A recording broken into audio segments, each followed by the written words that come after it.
అమర్నాథ్ గారి రాజకీయ ప్రస్థానం.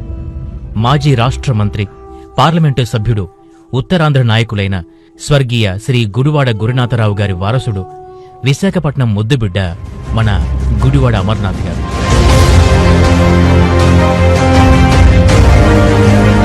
తరతరాల నుంచి అమర్నాథ్ గారి కుటుంబం విశాఖపట్నం నగరంలో నివసిస్తోంది. దశాబ్దాలుగా రాజకీయ నేపథ్యం ఉన్న కుటుంబానికి చెందిన అమర్నాథ్ గారు తాతగారు స్వర్గీయ శ్రీ గుడివాడ అప్పన్న గారి, తండ్రి గారు శ్రీ గుడివాడ గురునాథరావు గారి ద్వారా వచ్చినటువంటి రాజకీయ వారసత్వాన్ని సమర్థవంతంగా పుణికిపుచ్చుకున్నారు. తండ్రి అకాల మరణంతో ఎన్ని రాజకీయ అడ్డంకులు, కుతంత్రాలు ఎదురొచ్చినా తాత, తండ్రి యొక్క కలలు, ఆశయాల కోసం వారి రాజకీయ సేవా వారసత్వాన్ని ముందుకు తీసుకెళ్లిన మన ప్రియతమ నాయకుడు శ్రీ గుడివాడ అమర్నాథ్ గారు. అమర్నాథ్ గారు 21 సంవత్సరాలకే విశాఖపట్నంలో కార్పొరేటర్గా ఎన్నికై అలా చిన్న వయసులోనే ప్రజాసేవకు పూనుకున్నారు.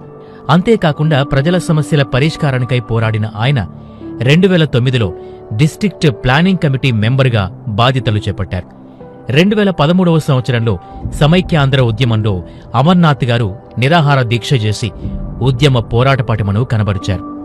2014 మార్చిలో వైఎస్ఆర్ కాంగ్రెస్ పార్టీ నుంచి అనకాపల్లి పార్లమెంట్ అభ్యర్థిగా పోటీ చేసి అతి తక్కువ మెజార్టీతో ఓడిపోయినప్పటికీ ఓడినా గెలిచినా నా జీవితం ప్రజల కోసం, పార్టీ కోసం అంకితం అని ప్రకటించారు.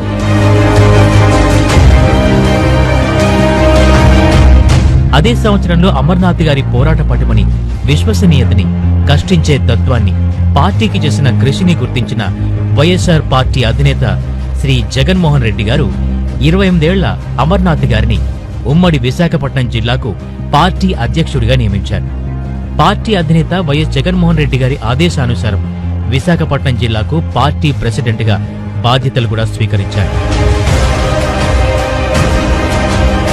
2016లో విశాఖపట్నం రైల్వే జోన్ కోసం 6 రోజులు ఆమర నిరాహార దీక్ష చేసిన ఉద్యమ నేత.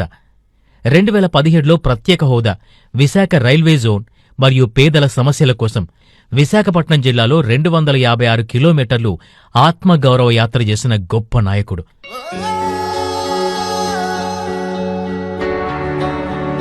2019లో అనకాపల్లి అసెంబ్లీ నియోజకవర్గం నుంచి వైఎస్ఆర్ కాంగ్రెస్ పార్టీకి ప్రాతినిధ్యం వహించి ప్రజల ఆశీస్సులతో శాసనసభ్యునిగా ఎన్నికయ్యారు.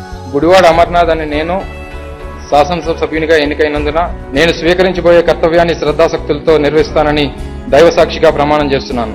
అకస్మాత్తుగా సంభవించిన కోవిడ్ సంక్షోభ సమయంలో కోవిడ్ బారిన పడిన కోవిడ్ బాధితులకు అంబులెన్స్ విషయంలో కాని, ఆసుపత్రిలో పడకల్ని అందించడంలో కాని, మరియు ఆక్సిజన్ సదుపాయాలు సమకూర్చడంలో కాని అనకాపల్లి నియోజకవర్గ ఎమ్మెల్యేగా శ్రీ గుడివాడ అమర్నాథ్ గారు చేసిన సేవ అనిర్వచనీయం.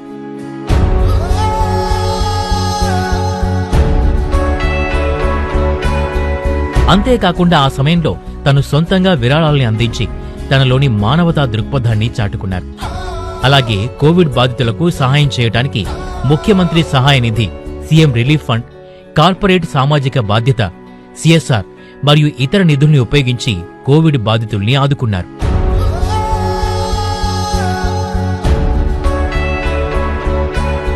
ఏప్రిల్ 2022న పరిశ్రమలు, మౌలిక సదుపాయాలు, పెట్టుబడి మరియు వాణిజ్యం, సమాచార సాంకేతిక మంత్రిగా బాధ్యతలు స్వీకరించారు.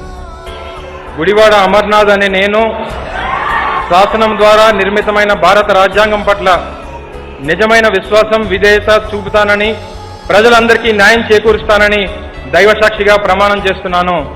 ముఖ్యమంత్రి శ్రీ వైఎస్ జగన్మోహన్ రెడ్డి గారితో అమర్నాథ్ గారికున్న సత్సంబంధాన్ని ఉపయోగించి అనకాపల్లి అసెంబ్లీ నియోజకవర్గంలో రోడ్లు, వంతెనలు, డ్రైనేజీలు మరియు జిల్లా ఆసుపత్రి భవనాల నిర్మాణాల్ని 500 కోట్ల రూపాయలకు పైగా ఖర్చు పెట్టి పనులు పూర్తి చేశారు. దశాబ్దాలుగా జరిగిన అభివృద్ధి అమర్నాథ్ గారి హయాంలో జరిగింది.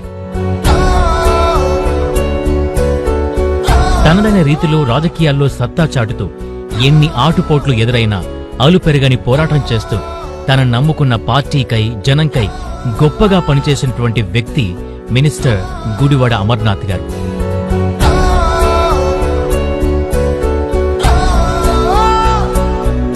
మంత్రివర్యులు అమర్నాథ్ గారు ప్రజలకు చేసిన సేవగ్గాను ఆయన్ని ప్రజలు గుండెల్లో పెట్టుకున్నారు.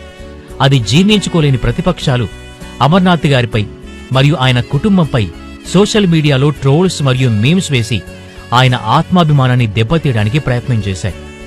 అయినా అవేవీ పట్టించుకోకుండా వీధిలో ఏనుగు వెళ్తున్నప్పుడు అనేక ఊరకుక్కలు మురుగుతాయని భావించి ఆయన దృఢ సంకల్పంతో ముందుకు సాగుతున్నారు.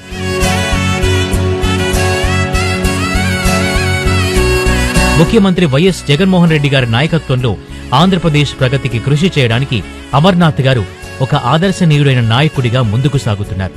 గత ప్రభుత్వం ప్రతి జిల్లాకు హైటెక్ సిటీ అంటూ పెద్ద ఎత్తున ప్రకటనలు చేసినా ఒక్క కంపెనీని కూడా ఆంధ్రప్రదేశ్కు తీసుకురాలేకపోయింది. కానీ ముఖ్యమంత్రి శ్రీ వైఎస్ జగన్మోహన్ రెడ్డి గారి ప్రోత్సాహంతో మంత్రివర్యులు శ్రీ గుడివాడ అమర్నాథ్ గారు ఇన్ఫోసిస్, రాన్స్టాడ్ మరియు అదానీ డేటా సెంటర్ వంటి యాంకర్ కంపెనీల్ని తీసుకొచ్చి విశాఖపట్నం నగరాన్ని పరిశ్రమల స్థాపనకు అనుకూల అనుమతులిచ్చే నగరంగా నిలబెట్టారు. ఆంధ్రప్రదేశ్ గ్లోబల్ ఇన్వెస్ట్మెంట్ సమ్మిట్ ద్వారా 13 లక్షల కోట్ల రూపాయల విలువైన 340 పెట్టుబడి ప్రతిపాదనలు తీసుకురావడంలో మంత్రివర్యులు అమర్నాథ్ గారు కష్టపడే తత్వానికి ఒక ఉదాహరణగా చెప్పుకోవచ్చు. చిరునవ్వుతో పలకరించి మనం చెప్పింది శ్రద్ధగా వినటం ఆయన వ్యక్తిత్వం. అంతేకాకుండా ఎదుటివాళ్లలో ఉన్న నైపుణ్యాన్ని అభినందించడం ఆయన ప్రత్యేకత.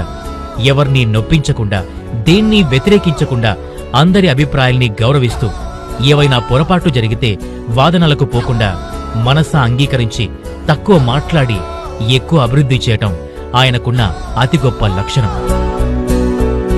ప్రజా శ్రేయస్సే ఆయన లక్ష్యం.